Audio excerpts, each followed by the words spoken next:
Flux क्या है, उसके भी जो एक्स होते हैं वो क्या, पॉजिटिव नेगेटिव कितने कई प्रकार के आपको देखने को मिलेगा। तो इसमें सबसे इम्पोर्टेंट आपका है क्लास सेकेंड ईयर में आपका bio Savart law, bio Savart law, ठीक है।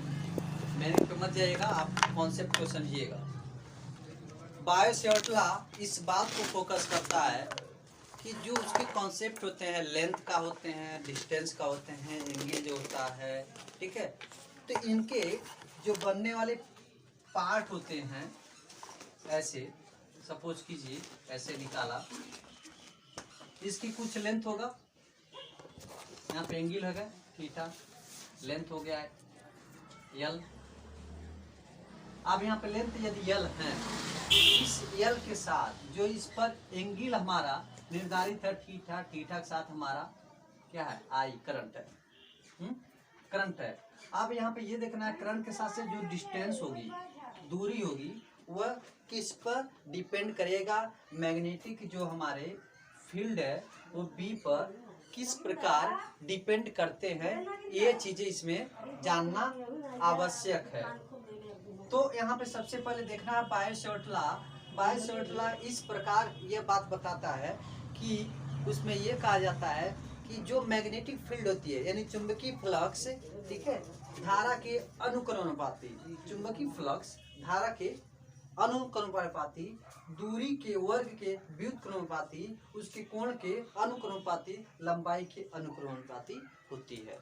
कॉन्सेप्ट ये लिखेंगे, चुंबकीय क्षेत्र धारा के अनुक्रमानुपाती, चुंबकीय क्षेत्र लंबाई के अनुक्रमानुपाती, चुंबकीय क्षेत्र कोण के अनुक्रमानुपाती, चुंबकीय क्षेत्र दूरी के वर्ग के व्युत्क्रमानुपाती होता है।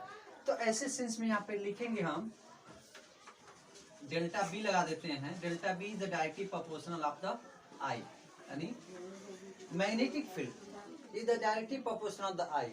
चुंबकीय क्षेत्र धारा के अनुक्रमानुपाती होता है, धारा के अनुक्रमानुपाती। और यहाँ पे फिर ये लिखेंगे delta B is directly proportional आई।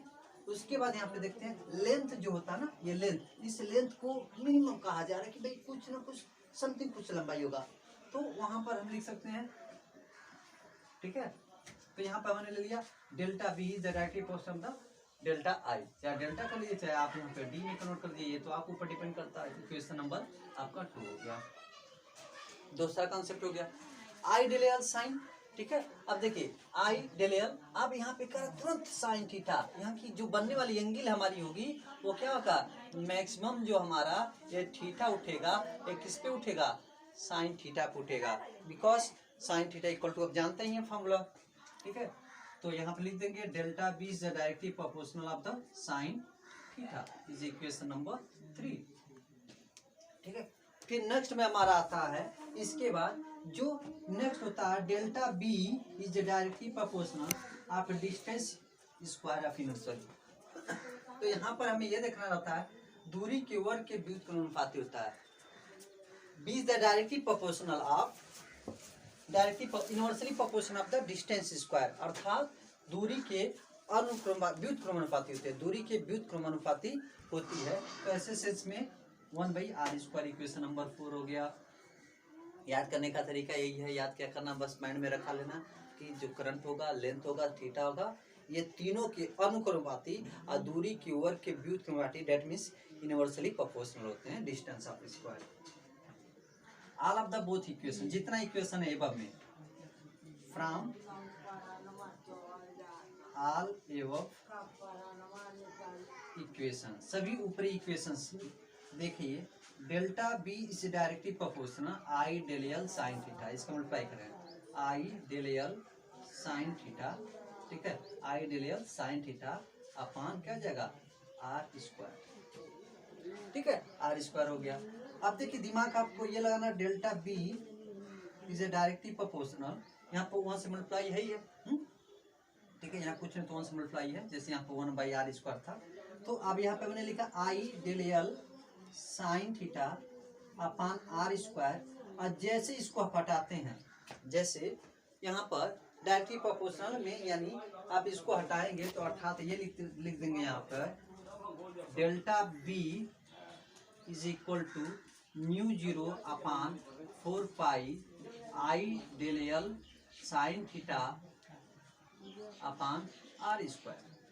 ये जैसे डायरेक्टली प्रोपोर्शन हट रहा है तो mu zero upon 4 pi equal यहाँ पर हो जाएगा, इसकी वैल्यू होती है, ठीक है, जो कांस्टेंट कहा जाता है, और I del L sine theta upon are square होता है। अब देखिए ये हो गया आपका हेड इक्वेशन, मेन इक्वेशन ऐसे भी कर सकते हैं, बट कंडीशन होता है, ये तो कांस्टेंट होता है, इसकी कंडीशन होता है mu zero upon 4 phi is a real value 10 to the power -7 newton for ampere,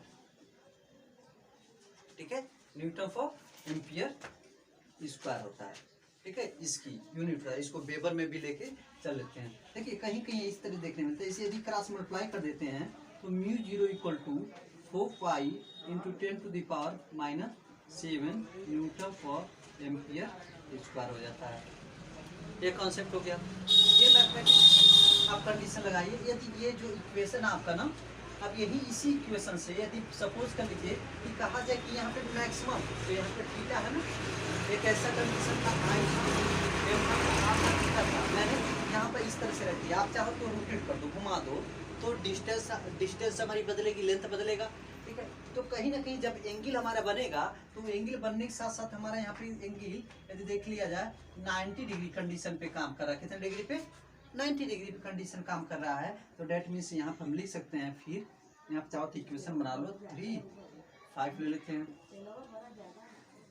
तो फ्रॉम क्वेश्चन ये उठाया जाए कि मान लीजिए इतना तो आपका निकल गया, कुछ ऐसा कंडीशन भी आ सकता है कि एम्पियर उसकी जो करंट है वो करंट और लेंथ और डिस्टेंस जो है यूनिट पर यूनिट हो जाता है। डेट मीन्स पर यूनिट एकांक यूनिट हो जाते हैं, एकांक नंबर हो जाते हैं। तो there is value I value 1, del value 1, R value 1, that means 1 into 1 by 1 of square cut जाएगा तो 10 to the power -7 आ जाएगा।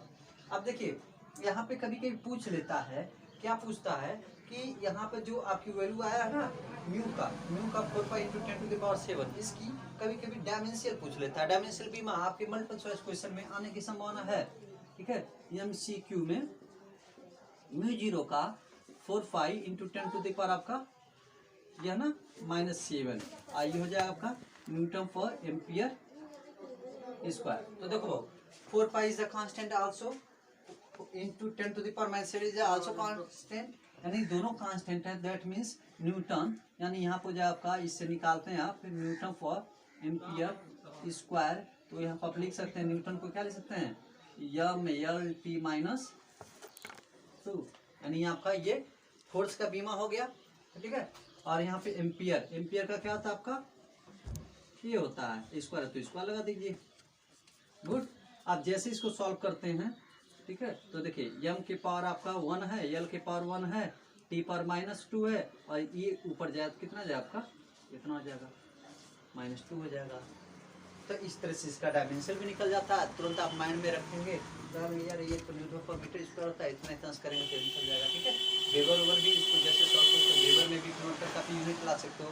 तो ये कॉन्सेप्ट होता है, ये आपके क्लास सेकेंड ईयर में बहुत ज़्यादा काम आने वाला है, ठीक है। हाई स्कूल में बस इसके फार्मूला सो डिस्क्राइब किया है, but in the class of second year में पूरी चीज़ें इसकी कॉन्सेप्ट के साथ जो है आपका डिस्क्राइब दिया है। सो आई होप आप लोग समझ गए होंगे। इसको जो है देखिए पेपर में जब लिखने की बारी आती है तो ठीक है एक कॉन्सेप्ट लिखते हैं, आप जो है थोड़ा साइंस के लैंग्वेज को पकड़िए, साइंस को लैंग्वेज को पकड़ के जो उसी के अकॉर्डिंग आप लिखना शुरू कीजिए। जैसे बोली जो होता है ना कि आप जो वही चीज़ किसी अच्छे भाषाओं में उसका यूज़ कर सकते हैं।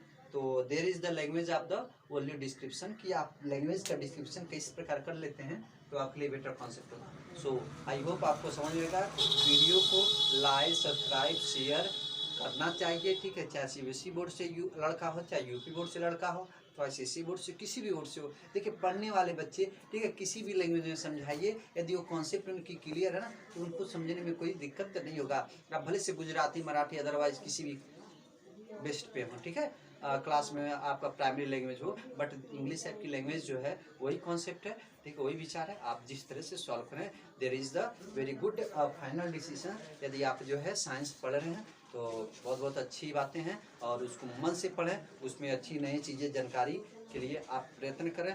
God bless you, like, subscribe and share. So thank you.